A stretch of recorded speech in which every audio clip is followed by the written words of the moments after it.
कल हमने साइंस के बारे में थोड़ी सी स्टडी की कि व्हाट इज साइंस, और साइंस के ब्रांच के बारे में, फिजिक्स, केमिस्ट्री, मैथमेटिक्स एंड इसके कॉम्बिनेशन ऑफ साइंस के बारे में। आज हम ये स्टडी करेंगे कि जो भी नेचुरल फिनोमेना है, जो हमारे सराउंडिंग होता है, उसको हम स्टडी कैसे करते हैं, उसको साइंटिफिक मेथड नाम दिया गया है आपके एनसीईआरटी की किताब में, साइंटिफिक मेथड। और चैप्टर 1 के फिजिकल जो वर्ड है उसको पेज फर्स्ट पर ही बोल्ड लाइन में लिखा है साइंटिफिक मेथड, यानी साइंस को आप कैसे समझेंगे, साइंस को आप कैसे पढ़ेंगे, या साइंस में जो फार्मूला आपको बनाया है वह फार्मूला किन रास्तों से गुजरा है। एज फॉर एग्जाम्पल, आपने ग्रेविटेशन का फार्मूला मैथमेटिक्स में, फिजिक्स में पढ़ा होगा 9th क्लास में, G m1 m2 upon r square, right. इसी को आप कहेंगे फिजिक्स है, लेकिन नहीं, ये फिजिक्स नहीं है, ये झूठ का एक पुलिंदा है। आप second law of motion, 9th class की बात बताता हूं, second law of motion, A equal to ma, मैं वेक्टर साइन को यूज करके बता रहा हूं। जो आपने second law of motion A equal to ma पढ़ा, आप इससे न्यूमेरिकल क्वेश्चन बनाते हैं, लेकिन ये फिजिक्स नहीं है, ये फिजिक्स नहीं है, ये आपकी भ्रम है। आज मैं इस साइंटिफिक मेथड पर हम चर्चा करेंगे कि आपके पास जो फिजिक्स में, मैथमेटिक्स में जो फार्मूला आपको याद करने के लिए बोला जाता है, वह हमारे साइंस की पढ़ाई का लास्ट स्टेप है। आपको सुनने में बहुत ताजुब होगा, और वो last step, as for example आपके सामने ये ग्रेविटेशन का formula, this is the last step, अंतिम क्षण है जहां से फिजिक्स खत्म होती है। दुनिया के टीचर उसी को पढ़ाना शुरू करते हैं। जहां विज्ञान खत्म होती है, वहां से आपको पढ़ाना लोग शुरू करते हैं। यह हमारी सबसे बड़ी भूल है। हमारे सीतामढ़ी डिस्ट्रिक्ट के एक बच्चा है सत्यम नाम का, वो क्लास 11th में इस बार आया है, और वो परिहार गांव का रहने वाला है। कल हमसे बातचीत करते हुए कहता है कि सर, बायोलॉजी में आप यूनिट 1 से क्यों शुरू किए हैं, जबकि बड़े बड़े कोचिंग सेंटर वाले सेल चैप्टर से शुरू किया है बायोलॉजी में। अंदाज लगाए।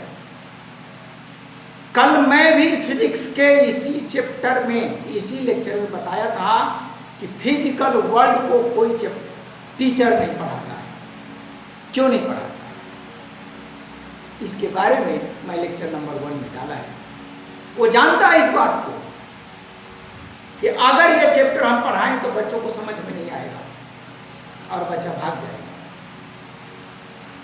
लिविंग जो वर्ल्ड है, यूनिट 1 चैप्टर 1 जो बायोलॉजी में, उसको शुरू में कोई चैप्टर, कोई टीचर नहीं पढ़ाता उसे। शुरुआती चीज ही, उसका इंट्रोडक्शन ही बहुत हार्ड है, समझाना बड़ा कठिन काम है, लेकिन मैं वहीं से शुरू किया। तो आपके पास जो ये फिजिक्स का फार्मूला है, या ये जो आप फिजिक्स का फार्मूला पर्टिकुलर आपने क्या किया 9th क्लास में पढ़ करके आया। चलिए 10th क्लास में आपने पढ़कर आया, क्या आपने पढ़कर आया? एक फार्मूला पढ़कर आया, R rho L upon A. याद कीजिए इलेक्ट्रिसिटी में, राइट।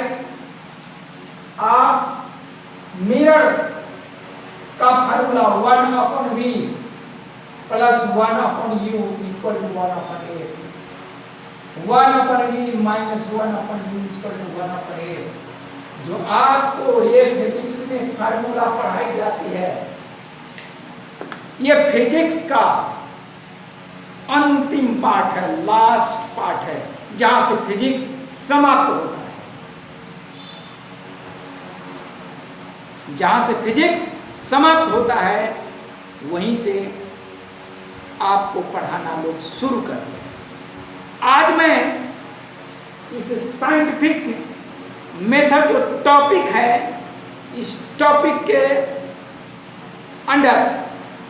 अंडर दिस टॉपिक हम आपको डिस्क्राइब करेंगे कि आपको फिजिक्स और मैथमेटिक्स कैसे पढ़ना है। आइए 1 बाय 1 चर्चा करते हैं। आपके पास जो एक फार्मूला बनकर तैयार हुआ, ये बचपन से कहानी आप सुनते हो, क्या ये फार्मूला यूं ही बन गया? नहीं, इसका एक स्टेप्स है, और बड़ा सुंदर सी बात है स्टेप्स। शायद 6th क्लास के साइंस में, 7th क्लास के साइंस में इस बात की चर्चा है कि सबसे पहले साइंटिस्ट क्या करते हैं। ग्रेगर जॉन मेंडल, कहना कोई अतिशयोक्ति नहीं होगा कि ग्रेगर जॉन मेंडल एक मैथमेटिशियन थे, और उन्होंने पी प्लांट पर जो रिसर्च करके खोज करके दिखा दिए, शायद आज वह खोज नहीं मिली होती तो हम इस दुनिया के बड़े बड़े जो केस है उसको सॉल्व नहीं कर पाते। जेनेटिक्स ब्रांच नहीं होता, डीएनए फिंगरप्रिंटिंग का नाम तक हम नहीं जानते, और आज शायद क्राइम पेट्रोल आप देखिए, या दुनिया के बड़े बड़े जो कांड होता है वहां के सबूत इसी जेनेटिक्स के आधार पर दिए जाते हैं। तो इसका एक क्रम है। मेंडल यूं ही फार्मूला नहीं दे दिया मोनोहाइब्रिड क्रॉस डाइहाइब्रिड क्रॉस का, बल्कि उनका सिस्टमेटिक स्टडी रहा। आज मैं लेक्चर दे रहा हूं इसलिए कि आपके अंदर क्यूरियोसिटी आएगा, आपके अंदर जिज्ञासा आएगा कि कहीं हम जो पीछे जो पढ़ रहे थे या आगे जो हम पढ़ने वाले हैं, कहीं हमारे साथ धोखा तो नहीं होने वाला। आइए साइंटिफिक मेथड पर हम तैयार करते हैं। स्टेप्स क्या है? आपके एनसीईआरटी किताब में लिखा है, और मैं उसी बात को आपको लिख देता हूं। Scientific method involves several interconnected steps.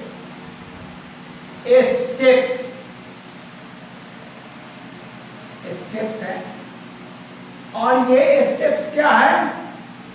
Interconnected, एक दूसरे से रिलेटेड। ध्यान रखना है, इंटरकनेक्टेड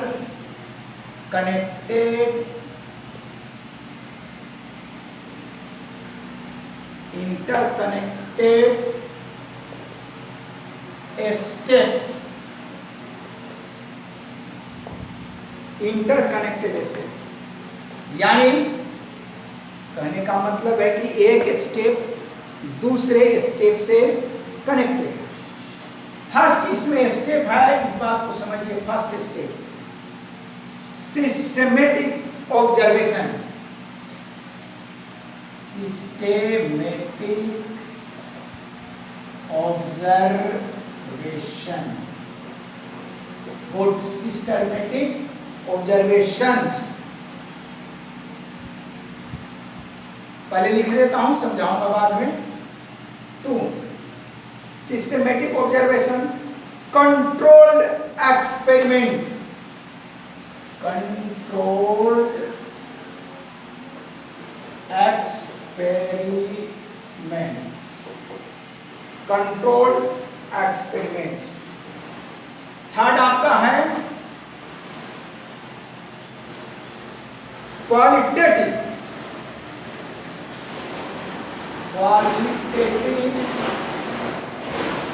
आवाज आ रही होगी ट्रैक्टर की, हमारे रोड के किनारे है। Qualitative and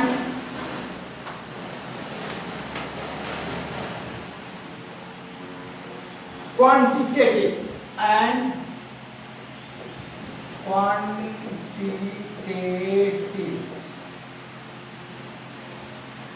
reasoning.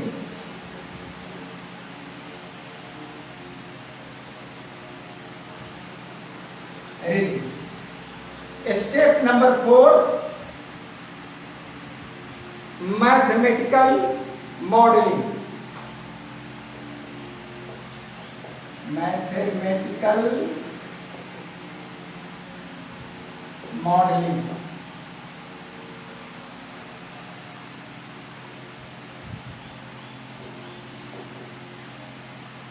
Step number 5, prediction and verification. Prediction and verification.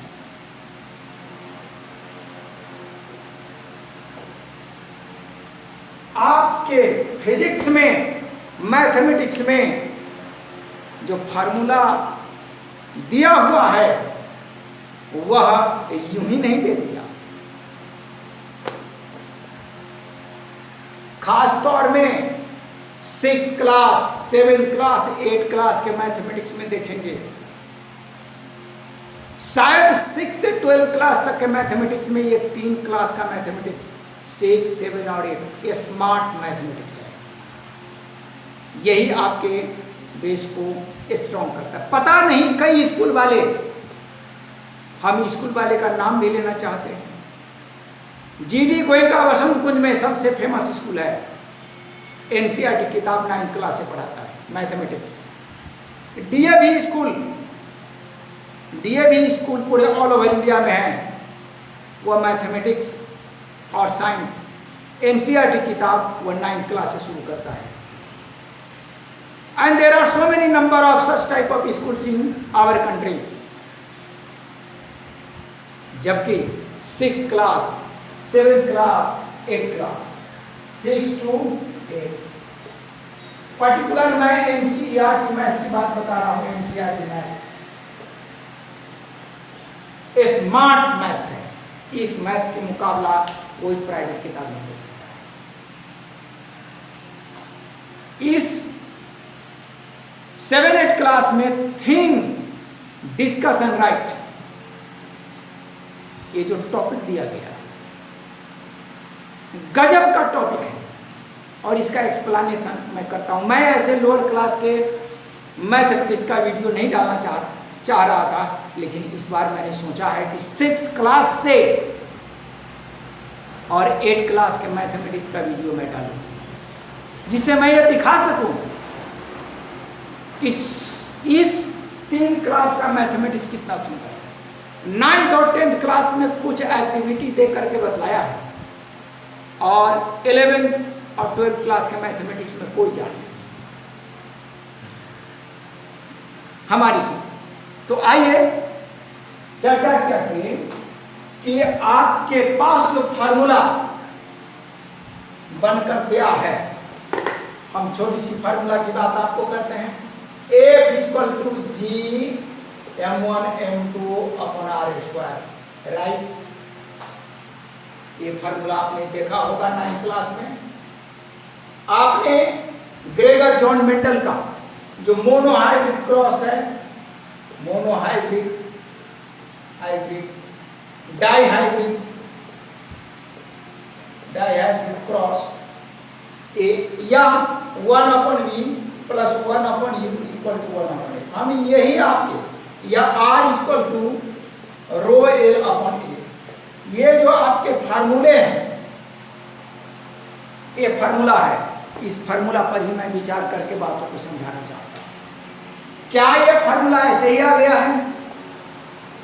नहीं, इस फार्मूला को लाने में इन सारे स्टेप्स का बहुत ही बड़ी भूमिका है। 10th क्लास के साइंस में एक्टिविटी दिया होगा, ओम्स लॉ एक्टिविटी दिया है। R equal to rho L upon A derivation हुआ है। आप इसको series combination R S equal to R1 plus R2, RP 1 upon RP equal to 1 upon R1 plus 1 upon R2, ये जितने भी फार्मूला का नाम मैं ले रहा हूं जो आपके बुक में है, ये सारे फार्मूला इन्हीं 5 स्टेप्स का ऑब्जर्वेशन है। आइए कैसे? कई टीचर तो एक्टिविटी नहीं पढ़ाते हैं, ट्राई दिस नहीं पढ़ाते हैं, डू दिस जो मैथमेटिक्स में है वो नहीं पढ़ाते हैं, सीधा एक्सरसाइज पढ़ाते। मैं तो ये स्टोरी पढ़ाता हूँ, ट्राई दिस पढ़ाता हूँ, डू दिस पढ़ाता हूँ, एक्टिविटी पढ़ाता हूँ, then example and then exercise. Exercise तो बकवास की चीज़ है, एक्सरसाइज पढ़ाना टीचर का काम नहीं है। आइए, तो ये जो फार्मूला आपका है ये कैसे बना है? मोनोहाइब्रिड डाइहाइब्रिड क्रॉस, जो आप मोनोहाइब्रिड 1:2:1 लिखे हैं, डाइहाइब्रिड क्रॉस 9:3:3:1 लिखे हैं। ये मैं जीनोटाइपिक रेशियो बता रहा हूं। जीनोटाइपिक रेशियो इसका होता है आपका डाइहाइब्रिड क्रॉस का जीनोटाइपिक रेशियो 1:1:1:1:2:2 है ना, 2:2:2, ये जीनोटाइपिक रेशियो और ये फिनोटाइपिक रेशियो डाइहाइब्रिड क्रॉस का, ये सब आप पढ़कर आए हैं। ठीक है, चलिए आगे। तो सबसे पहले सिस्टेमेटिक ऑब्जर्वेशन। अब इसकी कहानी करूं तो एक साधारण सी घटना से। चलिए, सिस्टेमेटिक ऑब्जर्वेशन। अब ये न्यूटन साहब का जो फार्मूला है यूं ही नहीं दे दिया गया होगा, सबसे पहले सिस्टेमेटिक ऑब्जर्वेशन। मैं माना कि वो गार्डन में बैठे थे, मैं माना कुछ लोग बोलते उनके माथे पर एप्पल गिर गया और कुछ लोग कहते कि उनके सामने गिर गया। चाहे न्यूटन महोदय के माथे पर गिरा हो या उनके सामने गिरा हो, लेकिन ऊपर से गिरा जरूर। उनके दिमाग में आई बातें कि क्यों नीचे गिर गया, ऊपर क्यों नहीं गया। तो वो फिर घर में आए होंगे, फिर पत्थर हाथ से गिराए होंगे, हाथ छोड़े होंगे तो नीचे गिर गया, छत पर गए होंगे गिर गया। सिस्टेमेटिक ऑब्जर्वेशन यानी एक क्रम में, एक सिस्टेमेटिक मैनर में, एक अच्छी तरह से उसका हम क्या कर रहे हैं, ऑब्जर्वेशन कर रहे हैं। Observation is the first step scientific method, यानी किसी भी घटना का ऑब्जर्वेशन करना, वो भी क्या, systematic method. Gregor John Mendel जो मोनोहाइब्रिड और डाइहाइब्रिड का फार्मूला यूं नहीं दिया, 8-10 साल का समय लगा होगा यार। किसी गार्डन में गए होंगे, वो मटर का पौधा लगाए होंगे, फिर उसमें देखे होंगे, फिर कुछ कहे वो छोटा है, कुछ बड़ा है। 10th क्लास में सारी स्टोरी दी हुई, और 12th क्लास के जेनेटिक्स में भी इसका, क्लासिकल जेनेटिक्स में इसकी स्टोरी दी गई, बातें समझिए। अच्छा, फिर आपके पास R equal to rho L upon A, एक बार में नहीं हुआ, एक्टिविटी देखिए किए हुए। तो सिस्टेमेटिक ऑब्जर्वेशन मस्ट, साइंस पढ़ने का एक तरीका है। कोई आप क्राइम पेट्रोल देखते हैं या CID देखते हैं, कोई घटना होती है तो सिस्टेमेटिक ऑब्जर्वेशन करके तब उसको CID वाले या CBI वाले या रॉ वाले या दुनिया के जो भी जांच एजेंसी है या खुफिया विभाग है, वो सारे किसी न किसी घटना का एनालिसिस करता है। तो फर्स्ट स्टेप में हुआ सिस्टेमेटिक ऑब्जर्वेशन होता है। तो सिस्टेमेटिक ऑब्जर्वेशन आपको याद है, ठीक। दूसरा है कंट्रोल्ड एक्सपेरिमेंट। भाई सिस्टेमेटिक ऑब्जर्वेशन कर लिया, बाहर आपने ऑब्जर्वेशन कर लिया कि एप्पल गिरता है, आम ऊपर से नीचे गिरता है, एक बार 2 बार। फुटबॉल को मैंने फेंका, नीचे गिर रहा है, छत से मैंने यूं पत्थर को छोड़ा, गिर रहा है, ठीक। सिस्टेमेटिक ऑब्जर्वेशन कर लिया, लेकिन उसी ऑब्जर्वेशन को हम एक्सपेरिमेंट करेंगे अपने लैब में। कहाँ? लैब में, अपने घर में, अपने किचन में, अपने फ्रेंड सर्कल के साथ। तो वह एक्सपेरिमेंट मेरा कैसा होना चाहिए? कंट्रोल, कंट्रोल्ड एक्सपेरिमेंट हो। ये नहीं कि अब हम कहेंगे कि भाई एप्पल तो नीचे गिर गया, तो हम एक दोस्त को क्या करेंगे कि छत के नीचे बैठा देंगे और मैं छत के बिल्डिंग के सेकेंड फ्लोर पर चले जाऊंगा और अपने फ्रेंड को कहूंगा कि तुम नीचे रहो और ऊपर से मैं 50 केजी का 10 केजी का पत्थर गिराऊंगा, देखता हूं कि गिरता है कि नहीं तुम्हारे माथे पर। और जब ऊपर से गिराएंगे तो उसके माथे पे गिर जाएगा, वो बेचारा मर जाएगा, घायल हो जाएगा। तो क्या फायदा एक्सपेरिमेंट करने का? तो हम जो सिस्टमेटिक ऑब्जर्वेशन करने जा रहे हैं, सिस्टमेटिक ऑब्जर्वेशन जो करने जा रहे हैं, उसका एक्सपेरिमेंट हम करें तो कंट्रोल करें। आपने कहानी सुना होगा, कोई पोटेशियम साइनाइड, सबसे शायद ये potassium cyanide KCl and sodium cyanide, ये सबसे बड़ा पॉइजनस सब्सटेंस। और कहा जाता है कि जो वैज्ञानिक बनाया उसको भी पता था कि ये बहुत पॉइजनस है, उन्हें चख करके देखा और मर गया। एक्सपेरिमेंट वो अपने पर ही किया, मर गया। तो कंट्रोल एक्सपेरिमेंट होना चाहिए। यानी हम वो एक्सपेरिमेंट किस पर कर लेते? चूहा पर कर लेते, चूहा मर जाता। जैसे आज कोरोना की वैक्सीन जो तैयार है या प्लाज्मा थ्योरी, ये सब जो चली है, तो जो वैज्ञानिक लोग ऐसा कर रहे हैं वो कहीं ना कहीं कंट्रोल एक्सपेरिमेंट करें। यानी कि हम इंजेक्शन दे और पेशेंट मर जाए। तो हमें क्या करना है? कंट्रोल्ड एक्सपेरिमेंट करना है। अब ये ग्रेगर जॉन मेंडल जो एक्सपेरिमेंट किया अपने गार्डन में किया, अब ऐसा एक्सपेरिमेंट ना करें कि हम जला ही ले, हम मार ही ले, ठीक। और इसके बाद कंट्रोल एक्सपेरिमेंट क्या है? Qualitative and quantitative. By qualitative, अब न्यूटन को ये पता चला कि भाई जो भी हो, ये फार्मूला बाद में आया है, जो भी हो क्वालिटेटिव, यानी ये अट्रैक्टिव फोर्स है। क्या है? अट्रैक्टिव, यानी उसके गुण के बारे में बताना, प्रॉपर्टी के बारे में बताना, क्वालिटेटिव। बात समझ रहे? अब ग्रेगर जॉन मेंडल मोनोहाइब्रिड और डाइहाइब्रिड का भी बात कहें तो उसमें भी उन्होंने फेनोटिपिक जीनोटिपिक रेशियो की बात की है।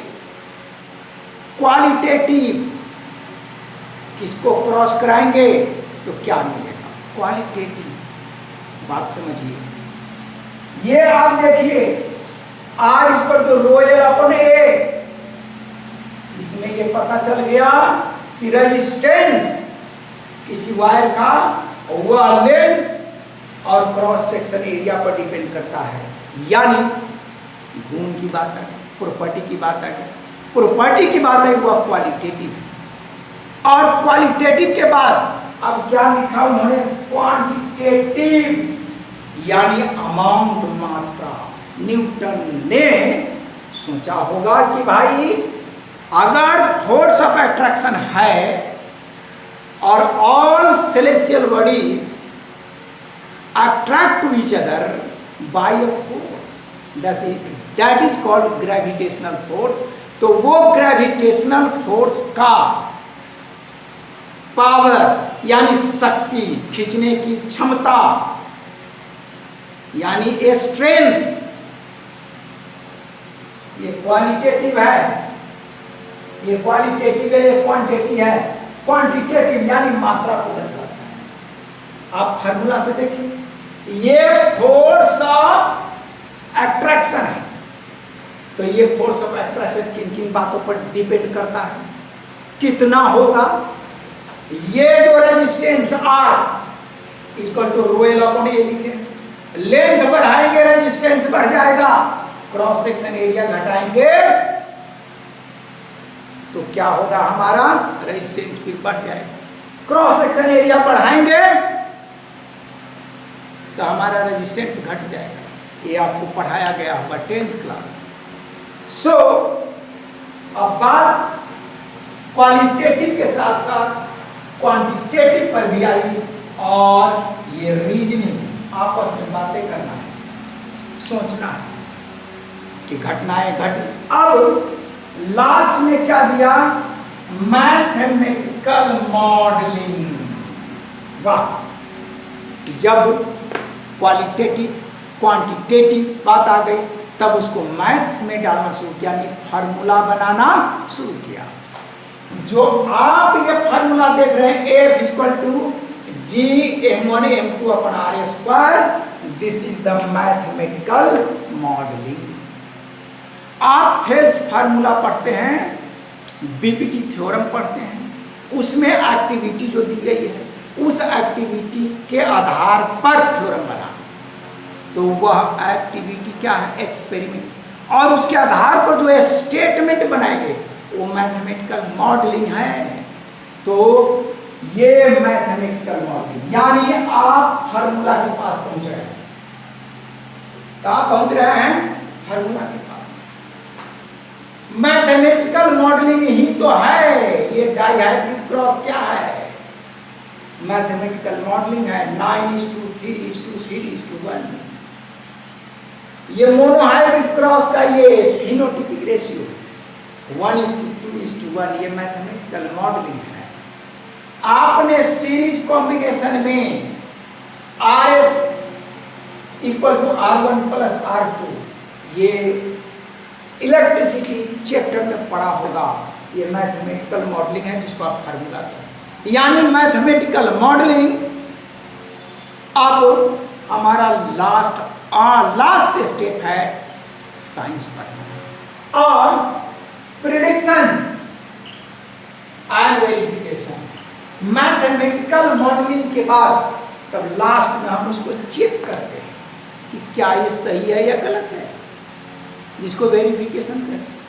आपने एक क्लास के बहुत सारे question linear equation in one variable में पढ़ा होगा। कोई इक्वेशन आपको दे देगा, क्या दे देगा आपको, कहेगा x प्लस 5 इक्वल टू 10 और इसको कहेगा सॉल्व करो, तो आपको कहेगा x इक्वल टू क्या होगा 5 आएगा ना, और कहेगा वेरीफाई इट। और वेरिफिकेशन कहेगा करने के लिए तो आप क्या करेंगे, LHS लेंगे। LHS का मतलब x प्लस 5 और इसमें वैल्यू रखेंगे 5 प्लस 5 RHS आ गया या नहीं। तो वेरिफिकेशन हमारा लास्ट है जो मैथमेटिकल मॉडल को वेरीफाई करता। बात को गहराई से विचार कीजिए।